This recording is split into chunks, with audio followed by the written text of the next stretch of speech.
Chapter 45. Mother's first duty is to train children. God sees all the possibilities in that mite of humanity. He sees that with proper training, the child will become a power for good in the world. He watches with anxious interest to see whether the parents will carry out his plan or whether by mistaken kindness they will destroy his purpose, indulging the child to its present and eternal ruin. To transform this helpless and apparently insignificant being into a blessing to the world and an honor to God is a great and grand work. Parents should allow nothing to come between them and the obligation they owe to their children. Those who keep the law of God look upon their children with indefinable feelings of hope and fear, wondering what part they will act in the great conflict that is just before them. The anxious mother questions, what stand will they take? What can I do to prepare them to act well their part, so that they will be the recipients of eternal glory? Great responsibilities rest upon you, mothers. Although you may not stand in national councils, you may do a great work for God and your country. You may educate your children. You may aid them to develop characters that will not be swayed or influenced to do evil, but will sway and influence others to do right. By your fervent prayers of faith, you can move the arm that moves the world. It is in childhood and youth that instruction should be given. The children should be educated for usefulness. They should be taught to do those things that are needful in the home life, and the parents should make these duties as pleasant as possible with kindly words of instruction and approval. Notwithstanding boasted advancement that has been made in educational methods, the training of children at the present day is sadly defective. It is the home training that is neglected. Parents, and especially mothers, do not realize their responsibility. They have neither the patience to instruct nor the wisdom to control the little ones entrusted to their keeping. It is too true that mothers are not standing at their post of duty, faithful to their motherhood. God requires of us nothing that we cannot in His strength perform, nothing that is not for our own good and the good of our children. Did mothers but realize the importance of their mission, they would be much in secret prayer, presenting their children to Jesus, imploring His blessing upon them, and pleading for wisdom to discharge aright their sacred duties. Let the mother improve every opportunity to mold and fashion the disposition and habits of her children. Let her watch carefully the development of character, repressing traits that are too prominent, encouraging those that are deficient. Let her make her own life a pure and noble example to her precious charge. The mother should enter upon her work with courage and energy, relying constantly upon divine aid in all her efforts. She should never rest satisfied until she sees in her children a gradual elevation of character, until they have a higher object in life than merely to seek their own pleasure. It is impossible to estimate the power of a praying mother's influence. She acknowledges God in all her ways. She takes her children before the throne of grace and presents them to Jesus, pleading for His blessing upon them. The influence of those prayers is to those children as a wellspring of life. These prayers, offered in faith, are the support and strength of the Christian mother. To neglect the duty of praying with our children is to lose one of the greatest blessings within our reach, one of the greatest helps amid the perplexities, cares, and burdens of our life work.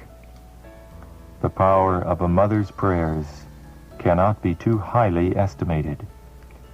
She who kneels beside her son and daughter through the vicissitudes of childhood, through the perils of youth, will never know till the judgment the influence of her prayers upon the life of her children.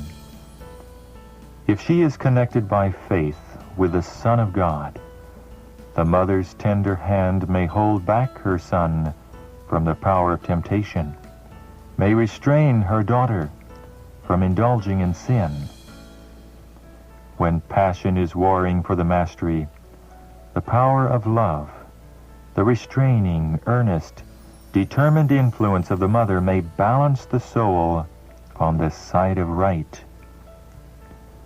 You should take time to talk and pray with your little ones, and you should allow nothing to interrupt that season of communion with God and with your children.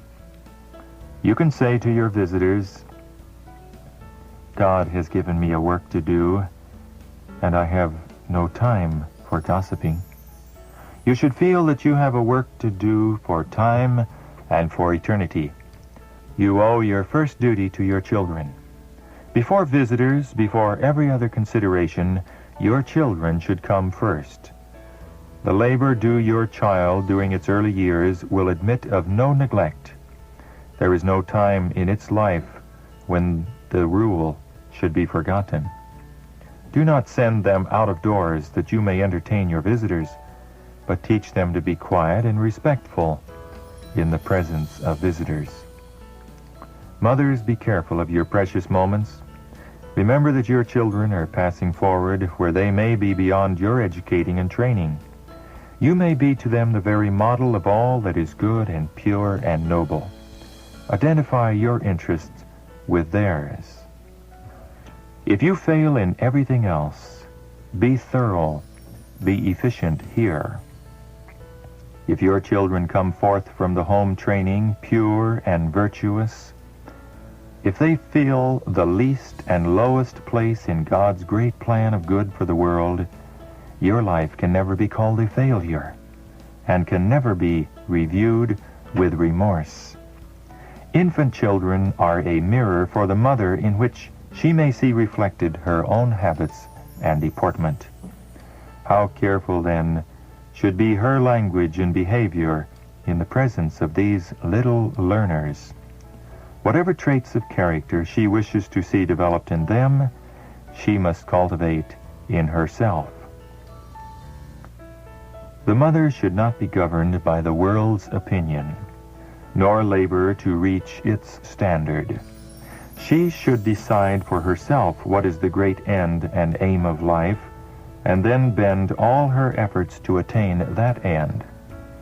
She may, for want of time, neglect many things about her house, with no serious evil results, but she cannot with impunity neglect the proper discipline of her children.